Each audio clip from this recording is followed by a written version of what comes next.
Nahuli na po si Saldico. Ah.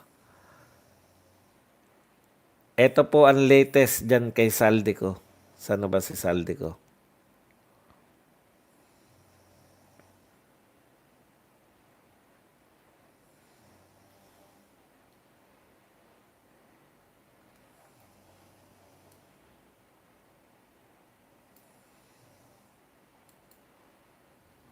Okay.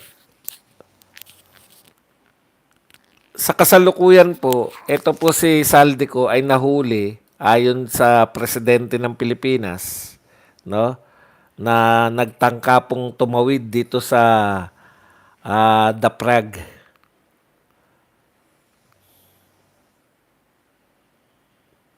Putya, saan na ba yung balita ko?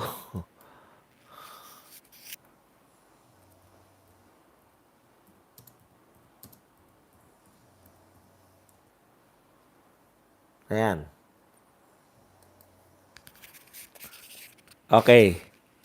Ayon po kay ang pinagkunan po ng impormasyon ng pagkakahuli po ni Saldico ay walang iba kundi ang numero unong vlogger ng Pilipinas, si President Bongbong Marcos.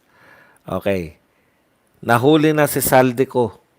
Yan po ang makasaysayang ulat ni vlogger Ferdinand Marcos. We are in close coordination with the Czech government to eto kasi kaya ko hinahanap.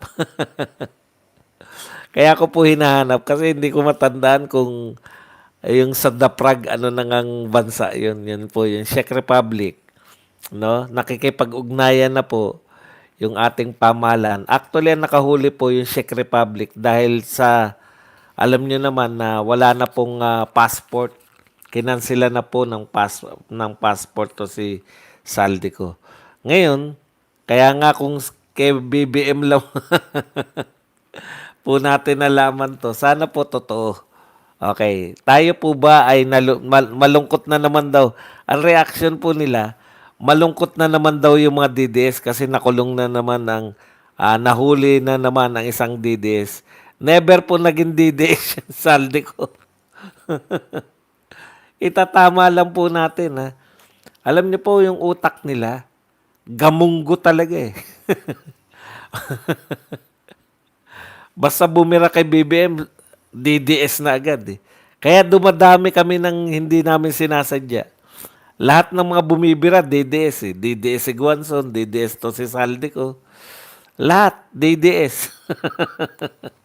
Okay welcome kayo lahat. Parami tayo ng parami nang hindi sinasadya. Okay. Ang punto po rito mga kapatid, ito pong si Saldico nahuli po ng Prague o ng Czech Republic dahil po tumatawid po siya ng walang paabiso, no? Walang proper documents. At ngayon po ay nakikipag-ugnayan na po ang ating pamahalaan para mahuli si Saldico o maiuwi si Saldico. Alam niyo po natutuwa po kami. Ano man ang dahilan kung paano mapauwi si Saldico. Natutuwa po tayo kasi finally, siyempre kung kakasuhan siya, masasabi niya po, baka mag-apply pa na state witness siya. Finally po, magkakaroon na po ng kaliwanagan, no? Lahat ng testimonya.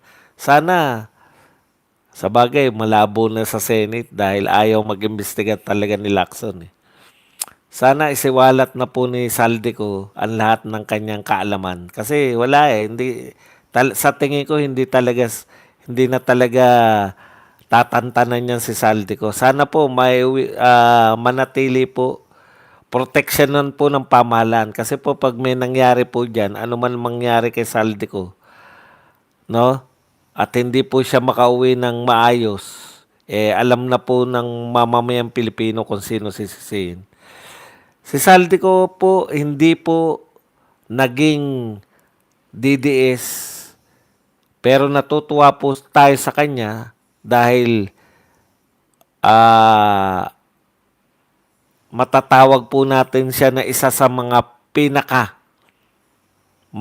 mastermind. kung kumbaga kung tatlo silang mastermind ng mga nakawan dyan sa flood control. Pero hindi po siya siyempre dahil may mas mataas pa po sa kanya. Kumbaga, pangatlo po siya sa may pinakamalaking kasalanan dyan sa flood control na yan. Never po kaming ako personally, never kong sinabi na yan si Saldi ko dapat parang bayani pa. Parang ano lang yan, yung magnanakaw dun sa nakapako sa krus kay Jesus. Yung sila po ay matitigok na nanakaw niya pa yung pagkakataon para makarating sa langit. Yun lang po ang description natin kay Saldi ko na kaya siya kumakanta kasi delikado na siya 'di ba? Binulgar niya, kita nyo ngayon hanggang ngayon buhay siya. Bakit? Pag natigok siya, yan po kasi ang pagsasabi ng totoo. Yan mismo yung seguridad ni Saldico. Kasi sa mga binulgar ni Saldico, pag natigok siya, po siya alam ng mga Pilipino kung sino sisisihin. Di ba? Kasi sa dami ng binulgar eh. Hindi katulad yan kay Percy Lapid. Ang daming binulgar, ang daming mga tao involved. Eto po, alam nyo kung sino lang yung binulgar niya eh. Wala pa pong detalye ngayon na nalalabas. Maski nga po yung DFA, hindi pa po nila alam na nahuli na si Saldico. Kaya maghintay na lang po tayo ng detalye niyan. Okay.